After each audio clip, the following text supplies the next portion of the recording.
And so I avoided it for so long because I was like, I refuse to be the person from the Midwest who makes country music. And I stopped fighting it. And I'm, surprise, surprise, making the best music of my career because it lends itself to who I am. It lends itself to my voice. It lends itself to my creativity. And instead of just doing straight on country, trying to figure out what that looks like in terms of my own hybridity, disco, it kind of reflects this idea of like where I'm from and who I've become. Like, I'm from the country, so I make country music, but I've become this city person and I love disco. And so you combine them in country disco, baby. I love that. Country disco. Hi, Kate. I'm PJ Brescia, they, them pronouns, your host of the BabyGay Podcast and the founder of the BabyGay community, celebrating the coming out process through storytelling, advocacy, and togetherness. I came out later in life and I knew nothing about queer culture. I'm still not an expert, so let's go on a journey of self-discovery together with amazing guests, diverse coming out stories, LGBTQI plus history, and everything in between. This is the BabyGay Podcast. Coming out looks good on you. Hello, everyone, and welcome back to the BabyGay Podcast. I'm your host, PJ Brescia, they, them pronouns, and today we are at the historic Black Cat in Silver Lake, California, and we have a very, very special guest. They are a singer, they are a songwriter, and their name is Ross Allen. Hey. Hi. I'm so excited to be here, literally. That doesn't even remotely begin to cover the excitement. Good. I've done a couple podcasts, and I have to tell you, without being boastful, this is one I actively listen to. I feel like I'm on I shouldn't say a lot. I go on podcasts, and when I do, I'm like, this is so fun. And I'm like, I've heard maybe one episode. I like actually watch. Oh my gosh. BabyGay. That is very amazing to hear. Thank you. Thank you so much. I really appreciate that. I actively and love your music. So it's a mutual relationship. We're symbiotic. Yes. And I was diving into it last night and I'm like, you're a really phenomenal performer. Thank you. That's very kind. And like your music is very catchy. It's changed a lot in the last couple of years. I'm definitely a creature of change. I like to shift and try new things, and I'm proud. You should be. Thank you. I mean, it's really, really phenomenal. It's beautiful. It's so professional. Like, thank you. It was not always. When I was younger and I started doing music, I kind of shot myself in the foot because I was producing my own stuff and I am not a producer. And I was mixing and mastering and I did not even know what that meant. And so to be the one that's like leveling all of the music without actually knowing how to level it, like nothing I was making was good. So we've learned, we've grown. So okay, well, let's go to the beginning. So where are you from, the whole shebang? Okay, so I'm from the Midwest. Hate being from the Midwest. Why? I always lead with that. I think for me, I never felt like I belonged there. Even I feel like a lot of people will get to like high school age and be like, something feels wrong. I was like 5 and I was like, yuck, whatever this is, I need to be out. I need to be gone. And so I had said previously to a friend, when I was like maybe 5 or 6, I think I watched a movie with LA in it and I was like, that is where I need to be. And my mom was like, what? Like, you can't feed yourself. How do you know where you're supposed to be? And I was like, that's where I'm supposed to be. So I knew at a very young age I wasn't supposed to be there. So whenever I tell people I'm from Ohio, they're like, oh my God, Ohio. I'm like, oh my God, Ohio. So from Ohio, grew up in a very small town, had 2 stoplights. Okay. That small. What's it called? It's called Batavia. Okay. When I moved schools, I got to my new high school and it was one of those things where like, you're the new kid and everyone knows you're new because there's like 300 people in the whole school. Wow. Yeah, that's like super small. So graduated high school. I went to school in Savannah, Georgia for production design at SCAD, the Savannah College of Art and Design. That's a really good school. It is an expensive school is what it is. But I met some incredible people and really refined, I think, what the idea of art was in my head to what art in real life actually is. I think I kind of overlaid those ideas and figured out where I found myself in the middle of it all.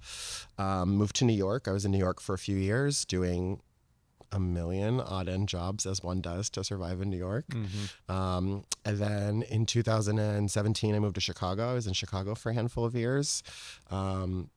figuring out who I was as an artist or my voice was. And then in 2021, right after the pandemic, I moved to LA.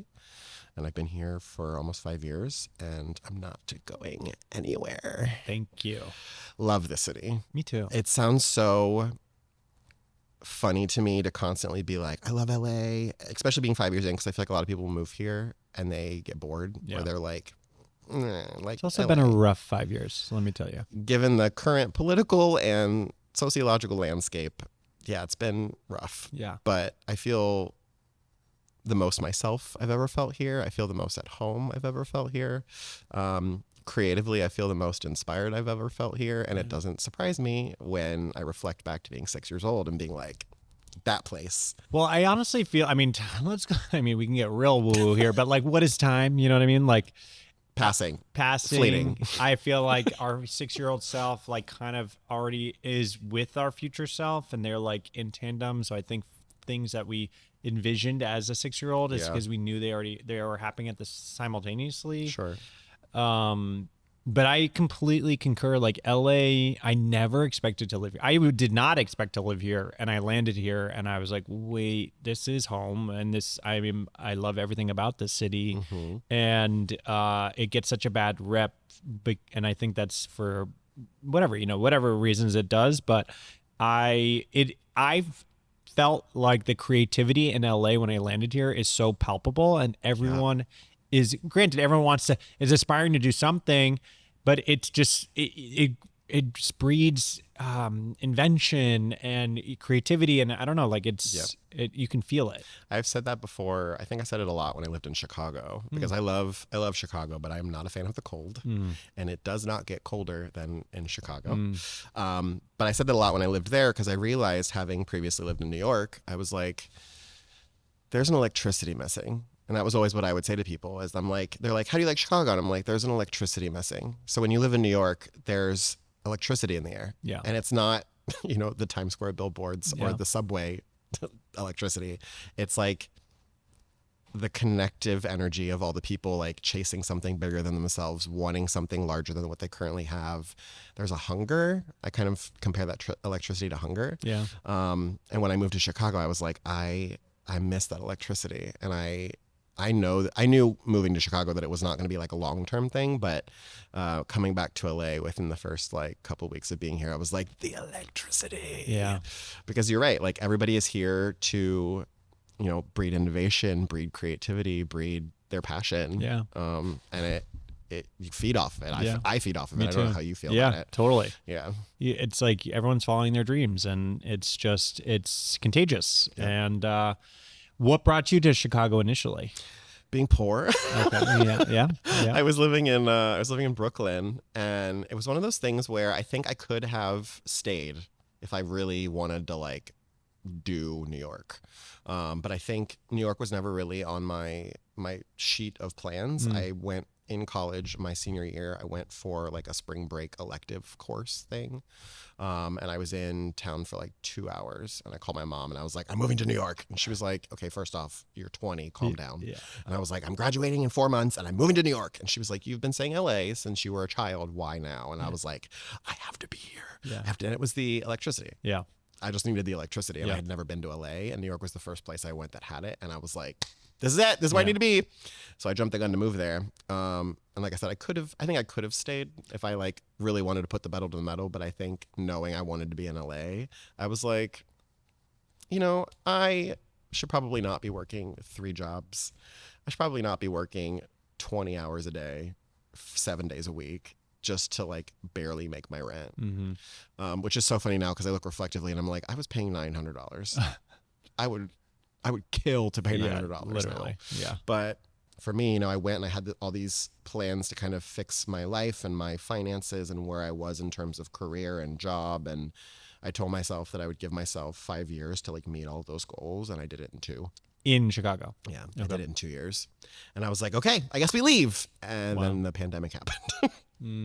So, honestly, it was for the best, because I think it gave me the opportunity to like sit down and like really breathe and just like let all the hard work I did like permeate in, instead of like just immediately turmoiling it again. Is turmoiling it a word? I mean, I know what you're saying. Let's make it a It's word. a word. Yeah. Turmoiling. Turmoiling. Put the definition here. Yeah. So yeah, I did it in 2 and the pandemic happened. And so I stayed a couple extra years, but things timeline wise, they work out. Amen. I really think there's a lot of just jump and you'll be rewarded with a net by the universe. Yeah. Okay. There was a bunch of things. One, going back to the New York and LA dreams and goals, like before you landed in New York and when you had this goal of going to LA, you hadn't been to either of those places. So, okay. Love that. Nope. Next, what is something that you picked up while you were living in Chicago that was like an unexpected nugget of inspiration or something that was such a positive that you could not have experienced if you were not in Chicago? A 4-year relationship. Oh. I would say like arguably my first real queer love. It was very unexpected. Obviously, I'm a Cancer. I'm a romantic to my bones. Give me the flowers, give me the candles, give me the long walks on the beach. Like I'm a puddle. Yeah. So, I look for that, but I never expect it. Yeah. You hope for it, but the standards are the bar's in hell. So the bar's in hell. Yeah, I like stumbled into this 4-year relationship with this absolutely gorgeous person. And the lessons that I learned from that of just like kind of growing up, getting my finances like actually in order, traveling. We traveled a ton, and it was like such a growth process for me to see the world and have my worldview expand in that way. And then honestly, just in terms of creativity, like inspiration, my album that I dropped in 2020 called Cold Blooded was like almost entirely inspired by that person. Sagittarius, which is one of my most successful and boppy songs to date, is about that person. They are a Sagittarius. I always laugh though, because when I play that song, everyone is always like, "Oh, they're Sagittarius." I'm like, no, I'm a Cancer. This is about that person. Love a Sag, but I'm a Cancer. Okay, so that is a great transition to your new song. Sure. Yeah. Cry we can do Again. that. Cry Again. Tell us about it. Methodology of my life. I think I'm really pushing myself with this next record that I'm getting ready to drop, in terms of writing, in terms of production. Without veering too far left into explaining genre or explaining how I got here, I think specifically for the song, I think I'm trying to just lean into authenticity and vulnerability.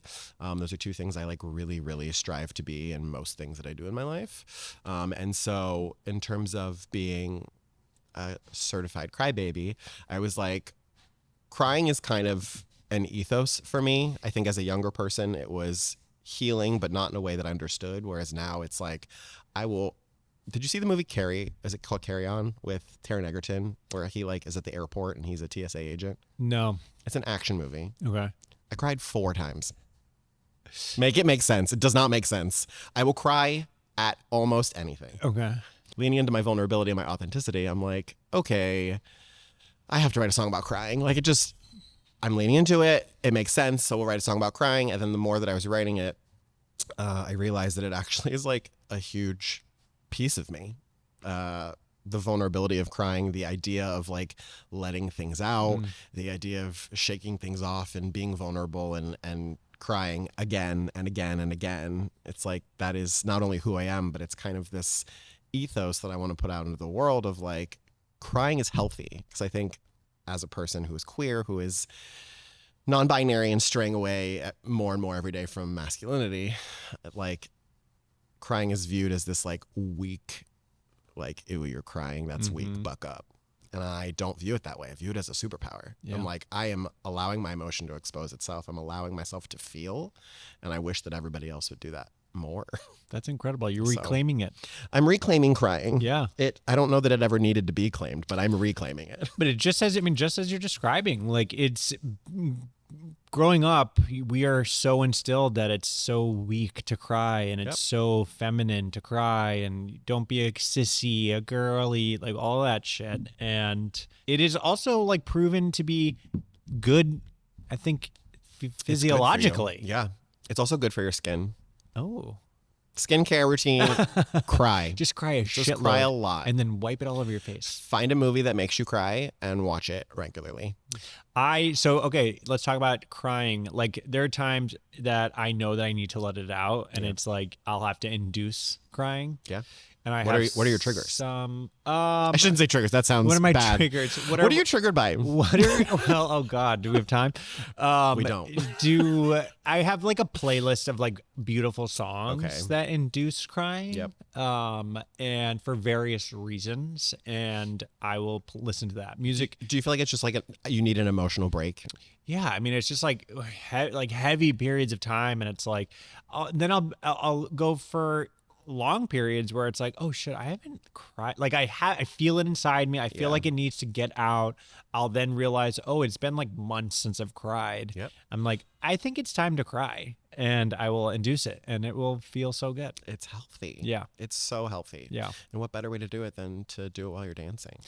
That's so true. I mean, firstly, can we go into your music videos? They're stunning. Oh, like, thank you. Can you tell us about that? And like, Yeah. your team must be amazing as well. And, Honestly, my team is constantly changing. okay. I think as a creative, it's really important to find a team of people that support your vision and what you're doing. Mm-hmm. And I've been very lucky to find that multiple times in my life. I think, gravitating cities. I had a team of creatives around me when I was in college because we were at art school. Yeah. I don't think I knew what I was doing at that point, but moving to New York, I had a few friends that were supportive. Again, didn't necessarily know what I was doing, and I was just trying to honestly I think it's called throw spaghetti at the wall. Like you're just trying to make things stick. Yeah. So I didn't necessarily know what I was doing, but they were supportive, and that definitely helped. And so when I moved to Chicago and I rebranded, I changed my name, I changed my aesthetic, I changed my sound, I did this whole thing. I found this incredible director named Jade Lavoie, who lives in Chicago, and she and I kind of built this little cluster of like 5 or 6 people, and I did 4 music videos for that album because music videos for me are a huge part of what I do as an artist, in terms of storytelling, in terms of like visual representation. I think they're so important. And so Cry Again is actually the first time where I've recorded a music video before releasing the song, and I drop them both at the same time. Normally I'll drop the song because I get ants in my pants. I get too excited and I'm like, oh my God, I have music, I need to put it out. Yeah. And so I'll have to backtrack, and like the song will be out for months and months before I drop a music video. Whereas this time, I think I'm the most in my element I've ever been, in terms of sound, in terms of writing, in terms of visual, and like what things are supposed to look like and sound like. So I told my team, it was the music video for Cry Again was directed by a guy named Dirk Fenstermacher. Incredible. And so it was really funny to me because normally in terms of process, I shoot a music video and then it takes me like 3 to 5 weeks to like really process through the visuals and figure out where things are going to go and let the person who's directing it piece it together in the way they think makes the most sense. And he and I were just like so on the same page about it that we shot it on a Saturday and the full cut was done by Tuesday. That's crazy. We were so in sync about what it was supposed to be. Wow. And yeah, I'm really, really proud of trajectorily of like how much I've grown, because I look at the bad music I was talking about earlier that I released as like a teenager in college, and the music videos I made for that of me like sitting on my porch in Ohio with a pair of sunglasses and a bad iMovie filter being like, music. But that's where you got to start. Well, those music videos have been locked down hard in the vault and will never see the light of day. I mean, I feel like at their own time, but everything is a part of the building, the process and the artistry, and you gotta just start and like put it out there and hone and see what works. And I feel like that would be it'd be fun if my 2 cents, you could like incorporate other old videos in your like new work or some kind. Do the like Britney Spears Hold It Against Me thing where she's like in a tower of TVs and they're all playing her old music videos. Yeah, exactly. I could do that maybe. Yes. Give a clip here or there. I love that. Yeah. So tell us about this new album. Oh, what can I tell you? It's funny actually, because I feel like I approach my work from a level of like supreme secrecy, even though I know no one cares. That's okay. No one cares. So I'm like, I can't tell you the album title. It's not time yet. Like nobody, I could tell you and you'd forget a week from now. No one cares. That's not true. But so this single, Cry Again, is the first single. Okay. I have another single coming out in February. Amazing. It's crazy actually, because Cry Again is the first song that I've dropped in 2 years. Wow. Revelation, which was my last record, was like this whole big exploration into what like an actual era could look like for me as an independent artist. And so I did a ton of touring, and I did what I would argue is like my most expensive music video to date for a song I have called Control. Really, really proud of that. But that particular era, I think I fleshed out a lot of what my capabilities were in LA, because that was the first album I dropped in LA, and the team that I was working with here to kind of, like you said, flesh out your team and your people. But now that I've fleshed all that out and I have my team and my people, I think I've been really blessed to be writing some of the best music I've ever written, to be collaborating with some of the most insanely talented artists. Phoebe Silva, who is the fiddleist on Cry Again, did that whole solo in one afternoon. Wow. And my producer Taylor Morrow, who is amazing, was like, I know that you like didn't ask for this, but here's this, and just send it to me. And I was like, okay, so you know more than I do where we're going and what is needed. So this is great. I feel very safe, which is nice. It's nice to feel safe as an artist who is entrusting people into the circle, because there was a long time where I didn't feel that way. So Isn't it so, there's this really special feeling when you have this idea and then you bring other people on, and then they also have this, they have the same feeling and like just make it better. And you're like, it's so validating. It's so, oh my God, this is a group like sensation. Like we all are on the same wavelength of creativity, and it just is such a unique experience. I think it also pays off because it makes you feel like you're not crazy. Yes, Because exactly. I feel like when you're an artist and you're executing these ideas that are coming from your head, you're like, this could be really bad. Right. I could just be making this up and it could be bad. Right. And to have other people be like, no, this is a really good idea, is like really affirming. Yes. Because when I lived in New York and I was dropping music, it was the first time I'd worked with like an actual producer. It was the first time that I had recorded in an actual music studio. And I think I got swept up in the idea of like what that excitement looked like, and I didn't voice what I actually wanted. And so the song that we produced together was nothing like what I wanted it to be. And so there was a long time where I became really like hermited and protective of what I was making, and I didn't let anybody touch it, which I think suffocated me for a while. And so getting out of that and doing that rebranding I was talking about was healthy, because now I have this incredible team of people who support the dream and see the vision and lift me up and make me feel incredible. And for anyone that can hear this, we have an incredible street performer outside just belting their heart out. The music has to come out. It does. Talk about creativity in LA. It breeds itself. Literally. We're not even doing anything in terms of music. Okay, where were we? So you've now assembled the team, Yeah. and we're working on the new album. Yep. The next song is coming out in February. Yeah. Do we know when the whole thing is going to drop? Or Yeah. we'll circle back. Okay, we won't talk about it. I'm fine actually. I was deciding whether or not I wanted to drop this on here, and I think I do. I think, why not? I think I do. So I wrote a song early last year called Loveland. Okay. And I kind of wrote it as a love letter to Ohio, which I know previously contradicts what I was saying about Ohio. You have to heal. You have to heal from your trauma. Sure. And so I wrote this song about where I'm from and the idea of what it could mean to me if I were to let it permeate in a positive way. And so the song is called Loveland, and I wrote it and I was starting to produce it, and I realized that I felt like the message was very large and it needed more than me. So I have my incredible friend Lisa Gum, who I had step onto the track, and so she's on it with me as well. And because it is Loveland, we're releasing it on Valentine's Day. I love that. Yeah. So it's really great. She's so great. And I've performed it a couple times in live sets, and the audience reception that I get from it is always like, wait, what is that song?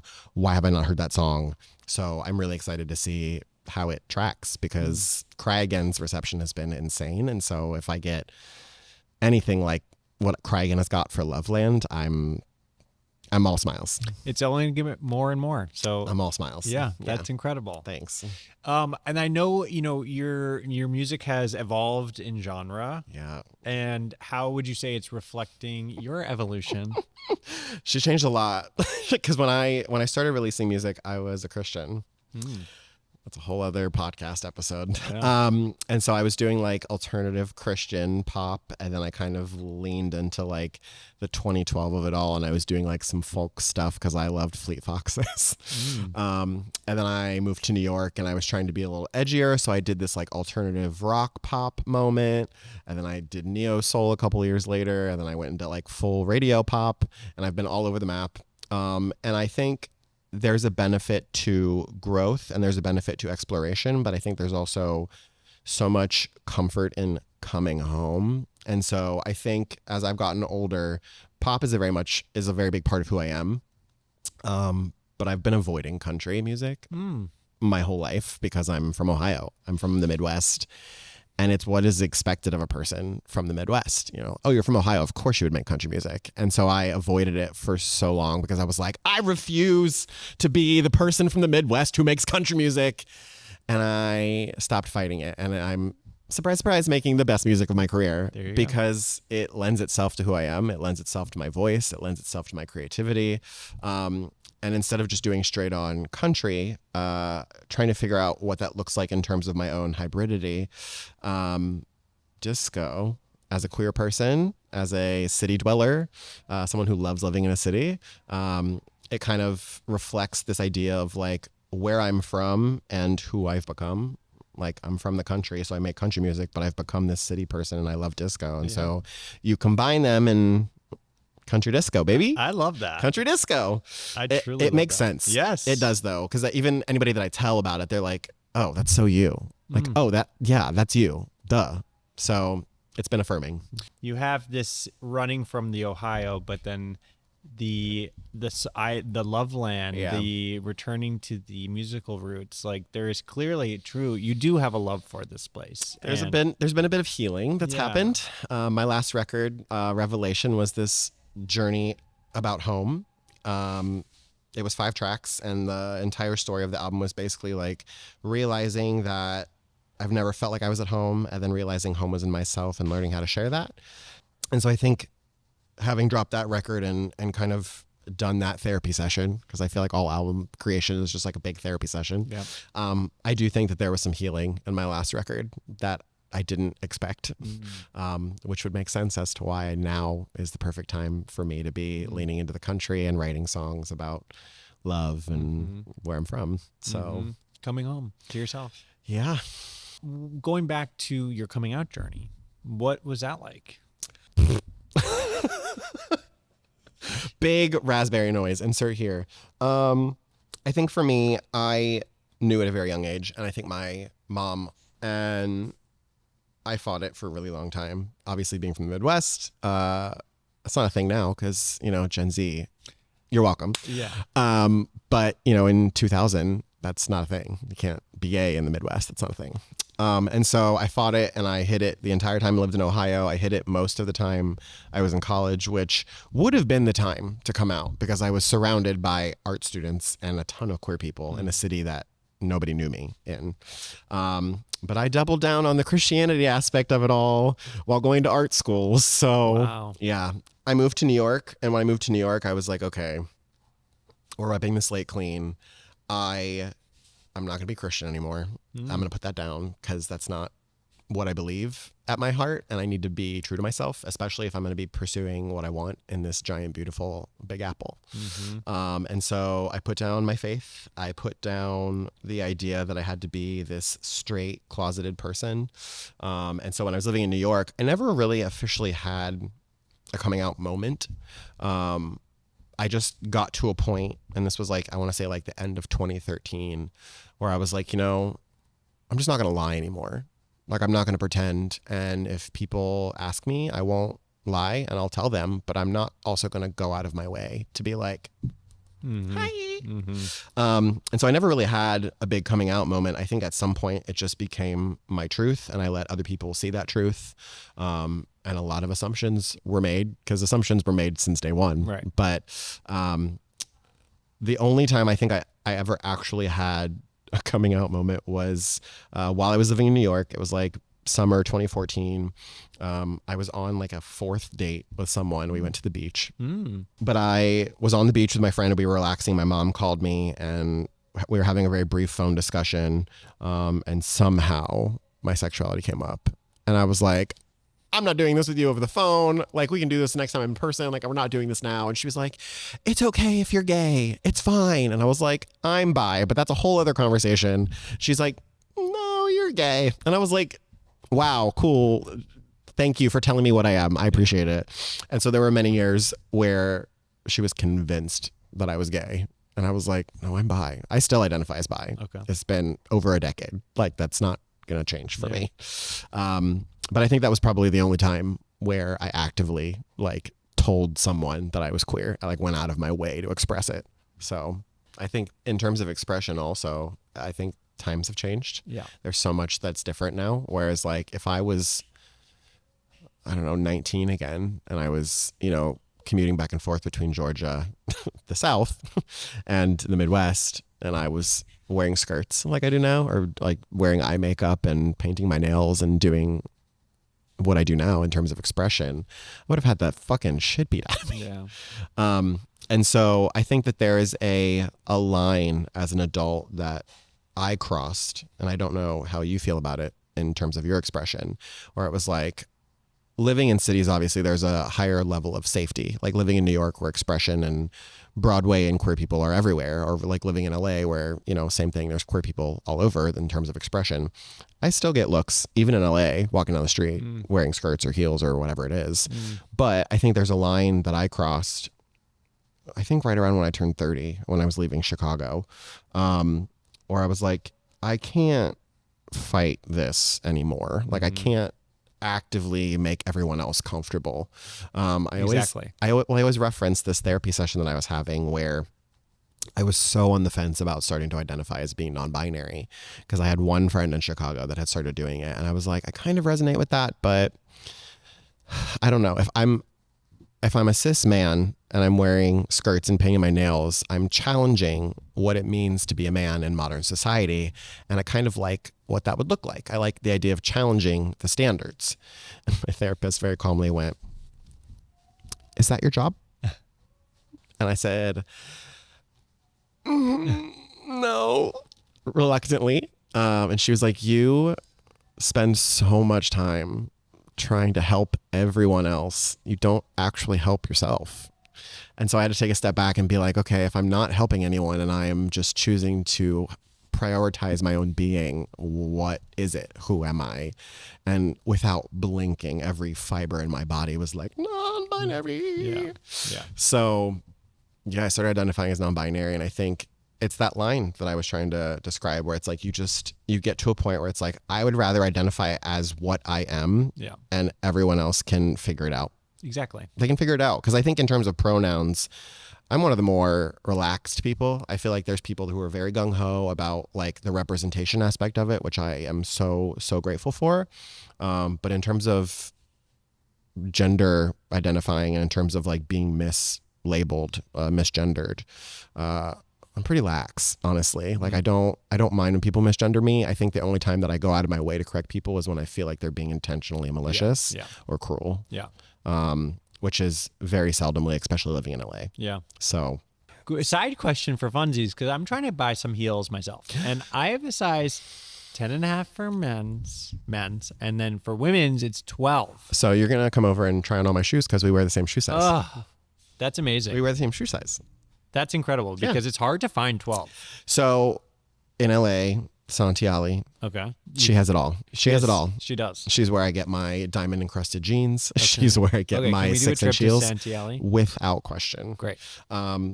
It's funny actually because, you know, I always joke I'm like one good wig away from being a drag queen.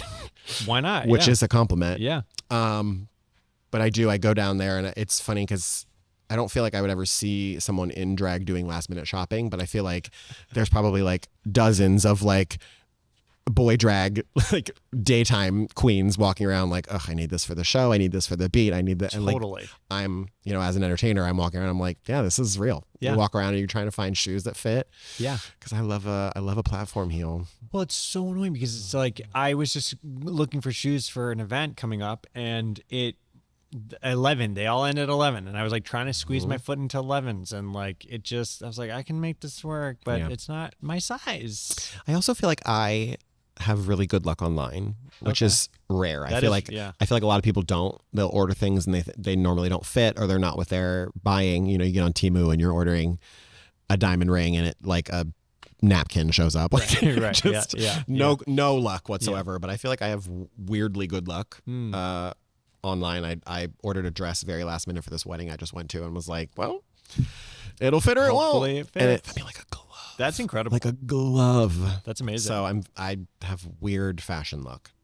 You're lucky. Okay, I need some of that luck. Yeah, we'll go to Santiali and we'll have a girls' day. Good. Yeah. Also, I just watched your 69 questions video. Thank you. So I'm assuming that's a thank you. Yes. No, Thank it's you. so good. I love it. I mean, I know what you're obviously mocking the 73 yes. Vogue questions. Yes. Yeah. And it's so well done. Thanks. And I also just love like what I really can relate. It's like you're not waiting to be on the Vogue thing. You're doing it yourself, and you're showing that you can do it yourself. Well, I realize that like I feel like especially in a world where everyone is chronically online. Yeah. Everyone's on social media. Everybody wants to have the 73 questions with Vogue. Right. I said in a promo video where I was like, it'll probably still happen at some point. When they ask, I'll absolutely say yes, and I'll have a house by that point. I won't walk you through my 4-building apartment. Side note, like, is that how long it takes you to get through? No, I took the long way so that I would have time for the video, but like front door, front door, elevator, hallway, like very easy. Okay. But I realized I was like, we're waiting for all these things. We're waiting to be invited. I'm tired of waiting. Yeah. I'm gonna invite myself. Yeah. And if no one is inviting me, I'm just going to make it myself. Exactly. So I've wanted to do that for years. And I was like trying to think of promo for this single. And I was like, I'll just do it myself. Yeah. And I did. And it was fun. It's honestly. great. It was goofy to like sit down and think about like how much work honestly goes into those things. Because I think Vogue makes it look so easy. So effortless. Like you're walking through Adele's house and she's like, here's some tea, la. And it's like, it feels really passive. But like figuring out exactly how long each section of questions is going to take and what would keep the video interesting and doing all that work. Like I'm producing as well as being in it. Mm-hmm. So yeah, it was fun. Thank you. Of course. I mean, as a producer myself, I'm like, oh, there's a lot of moving parts in this. Yeah. And I mean, I'm sure, is it somewhat scripted? I mean, the questions maybe. Yeah, I wrote out most of the questions. My good friend, Fallon, who asked the questions, who was the voice. Great. Fallon was great. Shout out to Fallon. She's insane. Yeah. Yeah, shout out to Fallon. You're insane. Yeah. She would shoot a couple on the spot. And so I think if you watch it and like actually do the count, it actually ends up being like 71 or something like that. But 69 plus. I wrote out 69. I think I watched like maybe 10 or 15 different Vogue videos to be like, what are the like things where I'm watching and I'm like, oh, that's such a good question. Yeah. And I tried to just pull as many of those as I could. Smart. So who are some of your favorite Vogue? Taylor Swift. Oh, hands down. Okay. One of the best. I also love the Emma Stone one that she did. Okay. I was telling Fallon when we were producing it, I was like, I think the one thing that I was missing was that a lot of these celebrities will have like random people show up and be like, quick question. Like, you've just been hanging out in my bedroom for how long? I have no idea. And so maybe if we do another one of these in a year or two, it'll be better produced, it'll be better lit, and we'll have like random people pop out of my closet or something. Great. So yeah. I love that. Yeah. Speaking of popping out of the closet, the Dark Circle Film Society. Oh, thank you. Popping out of the closet. I keep saying thank you before you're finished. Babe, but listen, I'm excited to talk about that. I'm so sorry. Oh, do not apologize. You're like, let's talk about Dark Circle Film Society. I'm sorry. I'm sorry. No, we're not sorry. We're thrilled to talk about it. Tell us about it. You are the co-founder of this film group. It's a scary movie club. Love. Simply put, we watch horror movies. When I moved to LA, I met this incredible, tall, she's literally like 6'5", voracious, gorgeous woman named Hasana. And we hit it off immediately. When I lived in Chicago, I was watching scary movies and eating wings with a friend of mine. That was like our pandemic heal. I love that. It was like, what can we do? Nothing. Let's just we'll pick a wing place and we'll pick a scary movie and that'll be what we do. And so we started doing this chart where it was like, okay, let's rate our wings, we'll rate the movie, and it'll just be like this thing. And then I moved to LA and I didn't have that anymore. And I was like, I miss having someone to watch scary movies with. And so I had met her and we kind of hit it off, and I was telling her like, I miss having someone to watch scary movies with. And she was like, I love scary movies. And so we agreed to watch one, and she was like, should we invite people? And I was like, I'm fine with that. Like, no big deal to me either way. And so we invited a handful of people, and our first screening was 4.5 years ago. And we watched Scream, which is I saw that. my fave of all time. Yep. And we had like 5 or 6 people, and it ended, and we were talking about it and like analyzing it and having a whole philosophical discussion about cinema. And then everybody left, and I looked at her and I was like, is this a thing? She was like, maybe. Yeah. And so I think we just kind of played it by ear for the first couple of months. And now, we're 4.5 years deep. We've got 30 plus members. We meet twice a week, year round. Twice a week? Twice a week. Oh my gosh. Like, Jesus. No. Twice a month. That's a twice dedicated a club. Twice a month. We meet every 2 weeks, year round. Okay. That's round. it. I want to come. Come. What's it's fucking fun. What does being a member entail? So basically being a member, I think for us, we realized pretty early on that it's like such a community driven thing. Like the idea of it is that we're all getting together because we all have this love of horror films, but it's not about the horror films. It's about the idea of like sharing a common interest and spending FaceTime with people in person. And so it's community driven. And so to be a member, you literally just have to show up 10 times. 10 times, 10 sessions. And that makes you a member. And that's for us. Like if you're showing up 10 times, you like it, you want to keep coming back, and you're invested. 10 times tells us that like you are happy being here and you want to be a part of the community. And so if you're a member, like we're not just watching scary movies anymore. Like you're a full-time friend. We're going out to lunches. We're going to the beach. We're going on trips. Every year for our anniversary, we have a members only trip where we extend invitation to any of the members to go on like a full 4-day trip to Palm Springs or Big Bear or San Diego or any of these places. And we like go on a weekend trip together as a group. That's amazing. It's a blast. That is so much fun. Do you watch scary movies the whole time? Yes. Yeah. I always joke that I'm the planner and she's the energy. Okay. Because like in terms of, keeping track of what we've watched and keeping track of attendance and planning all of our trips. And I'm the doer, where she's like the energy and the wisdom. She's one of the smartest people I've ever met in my life, but she knows everything. She's seen everything. If it's been made, she's already seen it. What's your favorite horror film? Scream. Yeah, Scream. Okay. I would say if I'm giving you others to feed the question, The Strangers is great. American Werewolf in London, classic. Something new. What did I love that was new? Loved. I just saw Begonia last month. Okay. Loved I want to see Begonia. Is hilarious. it a horror film? Would you say? I would argue. Yeah. Yeah. Okay. Loved it. I want to see it. So I love Amazon. Yeah. Have you seen? I mean, I'm sure you have, but Hot Tension. High Tension. High Tension, the French film. Yes, I have many times. I love that. That film is twisted. Twisted. French extremity goes in. I love it. Goes in. Have you seen Revenge? No. Okay. You've seen The Substance. Yes. Same director. Okay. Coralie Fargo. She directed a film. I want to say it's 2017. I might be wrong about that. Don't come for me in the comments. They're like, they host a horror movie club and they don't know what year Revenge was made. Incredible. Okay. Girl power movie, final girl energy from start to finish. So good. Love. Highly suggest. So I can't even. So good. Great. I will watch. So what's upcoming for the club? Do you have like do you have like your schedule already locked? Or? Sometimes. So we have a voting process. We're kind of democratic. I love. And so on our anniversary party, we let anybody who attends pour a bunch of ideas out, and then we pull from that bucket year round to vote from. So this week we're voting between Sinister and Saw. Oh my God! And so I love Saw. We watch on a Wednesday. On off Wednesday we vote, and then the next Wednesday is when we watch. Oh wow! And so that's kind of the process. The week before, so the week before. We process a year round. The only time that it's curated is in October, where I'll curate like a full 31 days, and every single Wednesday is a theme. So this year was Bad Bitch Club, and it was all about feminine rage. Love. Last year was international, so we had films from all over the world.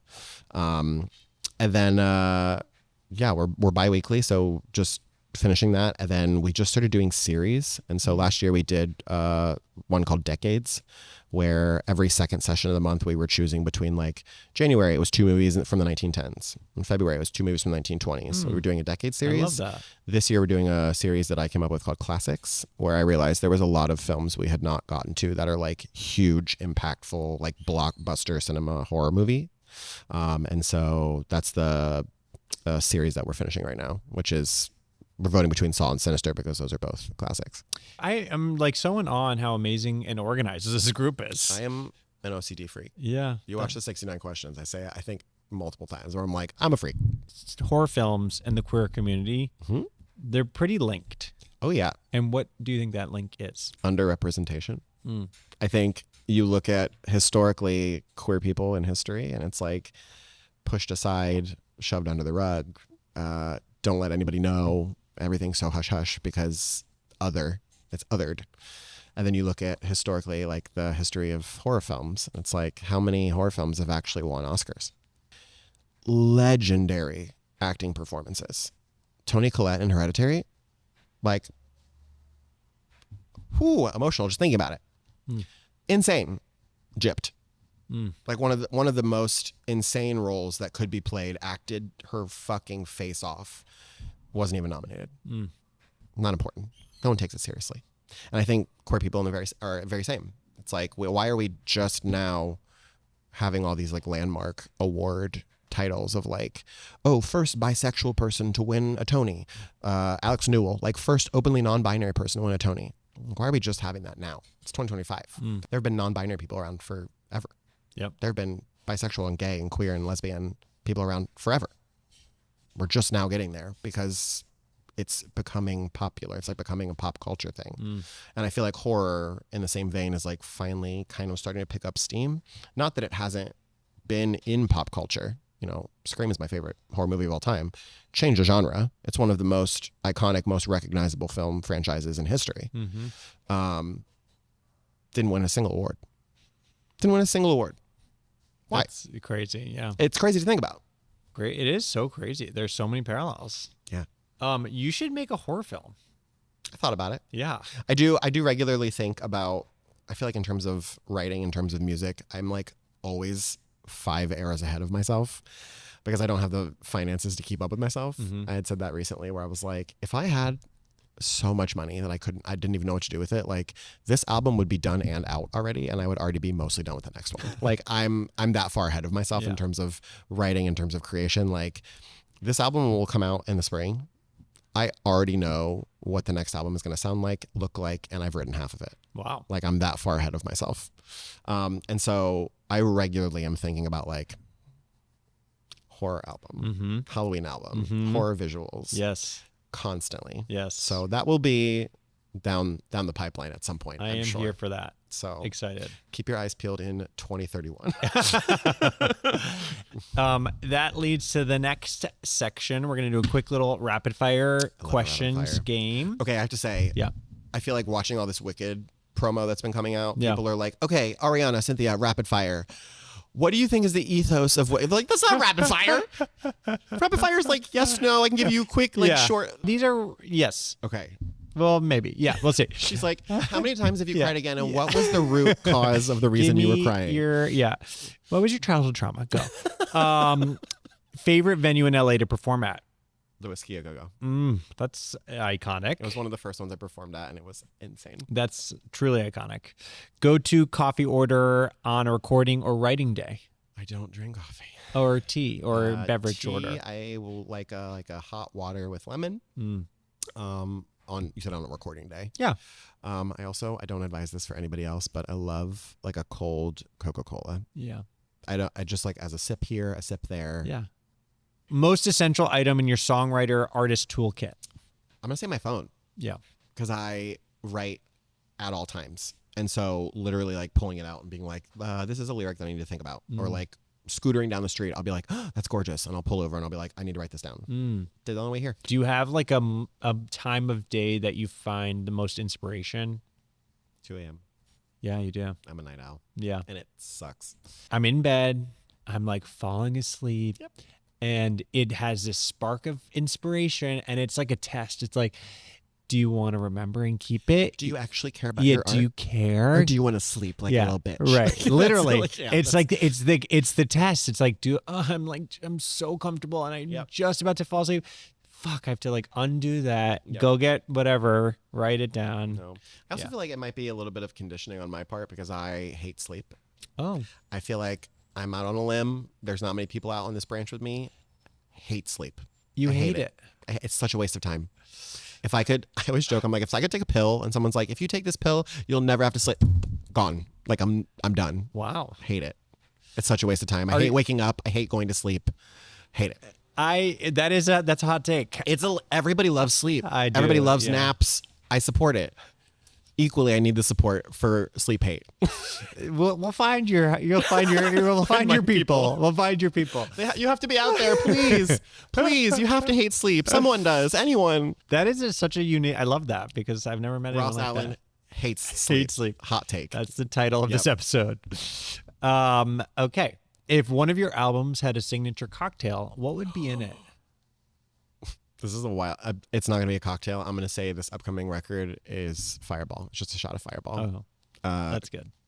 I keep saying it. I'm waiting on a sponsorship deal. You manifest it. I feel like I'm actively keeping Fireball alive. Good. Favorite queer artist you can't stop listening to right now, besides yourself? My gut is Betty Who. Okay. Love that girl. Love that girl. I had the pleasure of meeting her at LA Pride like 2 or 3 years ago. An angel. Oh, so sweet. That's amazing. Love her. Dream city or venue you'd love to perform in one day? Madison Square Garden. Oh. No, I feel like probably something more niche. I feel like Madison Square Garden is, I feel like, everyone's dream.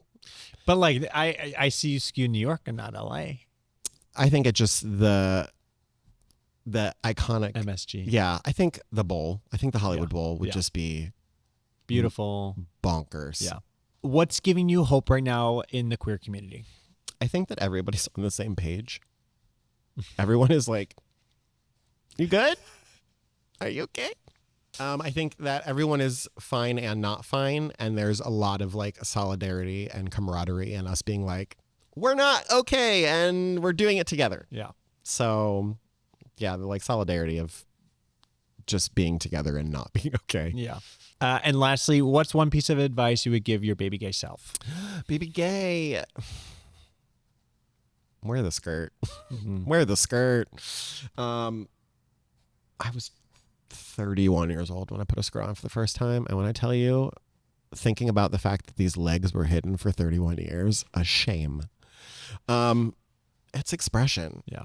I told someone recently, I was like, the idea that like one of the bravest things I've ever done was wear a skirt into public because it gave me the permission, and it gave like every day for the rest of my life. It gave every version of my future self permission to do that. Mm-hmm. I was fucking scared. Mm-hmm. Wear the skirt. Yeah. Wear the heels. I love that. Paint the nails. Yeah.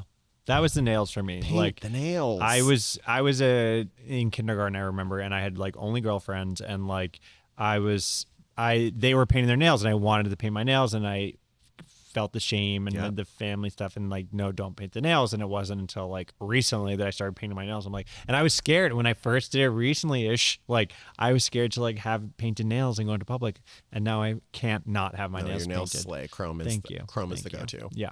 Yeah. Shout out Labo Beauty Salon in North Hollywood. We need to go. We do need to go. We keep talking about this. We do need to go. You've mentioned it at least we do 5 need times. to go. I actually need to get a little touch up if you're around. PJ tomorrow. is your biggest supporter. Thank you. You're welcome. Thank you. That's right. That's not a bodacious lie in any aspect. That is the truth. Every time I'm with you, I'm like, no ho. Let's go. We need to go. Yes. Now on our final segment, and it's called My First Time. So it's basically you will share your first queer crush, queer kiss, queer sexual experience. And the goal is to kind of just highlight that they're awkward, they're clunky, and let's just laugh about them for all the people that are dealing with that and nervous about it, et cetera, et cetera. Okay, you said first queer. It's whatever. I mean, whatever, first queer anything, like queer date, queer kiss, queer sexual experience. First queer crush was Robin in the Batman and Robin movies. Who is playing? Chris O'Donnell. That's right. Of course. I hope he knows how much influence he has had over a generation of queer people. No, but I think he needs to know. I think he needs Chris, listen to this podcast. Yeah, that's right. First queer kiss. No, you don't need to do all of them. Oh, just one. You could pick whatever calls you. So it was Chris O'Donnell. First queer crush was Chris O'Donnell in Batman and Robin. At what point did you know? I mean, just look at him. Yeah. By the way, I loved that movie so much. I think, you're watching and he's in a circus and he's flipping around on the high wire and he's wearing green tights and you're just like, what's happening? Yeah. Something's happening. Who? I mean, I can Uma Thurman. Yeah. Who was Batman for that one? It was Val Kilmer. Wait, Chris O'Donnell. I don't know. He was in both. He was? Yeah. He did Batman Forever. And then the next movie starts and he's like already established as Robin. Is he the only crossover character? Yeah. Whoa. And that's George Clooney. Inspired a generation of queers. That's right. Yeah, there you go. Well, Ross, this was incredible. So much fun. Thank you so much. Thank you for having and me. Can't wait to have you come back and we'll talk about all of your new projects in 2031. 2031, when I dropped that horror album that I've been planning since 2019. Exactly. And where can people find you on social? So everywhere, Ross Allen Music, ROSSALAN. Everyone loves to do the LLE. It's not, it's ALAN. Ross Allen Music, and then on TikTok, it's Ross Allen.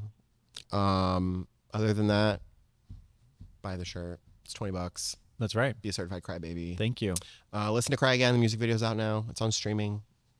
And keep your eyes peeled for Valentine's Day. Ooh, mark your calendars. It's going to be a land full of love. Lots of love. Lots of love. Lots of love. And remember, Baby Gays, coming out looks good on you. Damn right. That's right. All right.